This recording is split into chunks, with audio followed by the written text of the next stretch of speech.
Hey, YouTube. Welcome to my channel. My husband lost his memory after a car accident.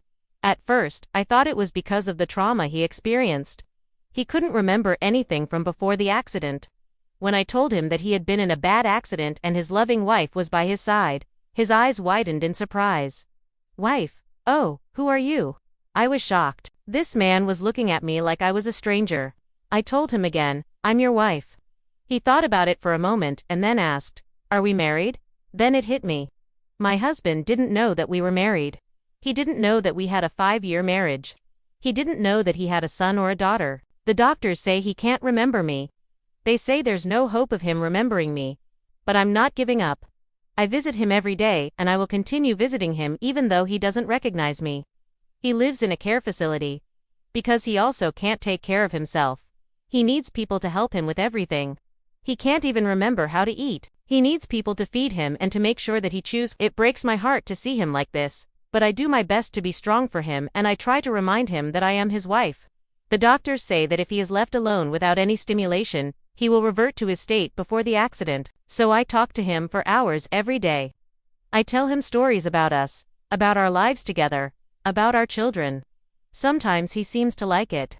He seems to enjoy hearing these stories, but most of the time he just stares into space. I don't know if he is listening to me, but I have to try. I won't give up on him.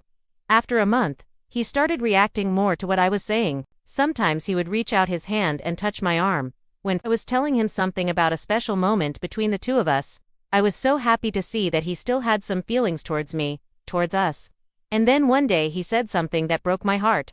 I was sitting next to him, holding his hand, telling him how much I loved him and how we would get through this together. And then he suddenly looked at me and said, who are you?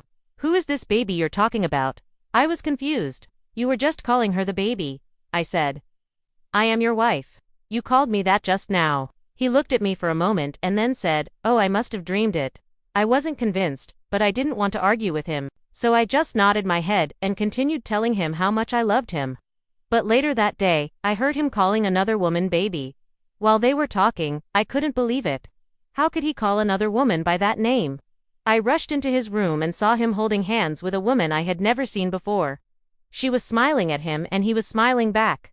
Who is this woman? I asked him. He looked at me for a moment and then said, this is my fiancée. We met at the care facility. She's the one who has been by my side since I arrived here. Fiancée? Since when? I asked. Since a few weeks ago, she said. We decided to get married as soon as he is well enough. Well, I wasn't sure what to say. I was shocked. How could he move on so quickly? How could he forget about me and our children so easily? To be honest, I'm not sure if my husband really lost his memory, or if he's faking it. If he is faking it, he's done a good job. He really seems to have no memory of the past. But something doesn't add up. Why would he fake such a thing? And why did he choose this woman? I don't know. I really wish he would remember me. I miss him so much. But maybe it's better this way. Maybe he deserves to be happy, even if it's with another woman. Maybe it's better that we move on and let him live his life. But I can't help but feel like he's using this woman. He probably chose her because she's pretty and young. He probably chose her because she would take care of him and help him get better. I don't know. Maybe I'm just jealous. Maybe I'm just hurt. But I know one thing. I will never give up on him. I love him too much. Am I the asshole?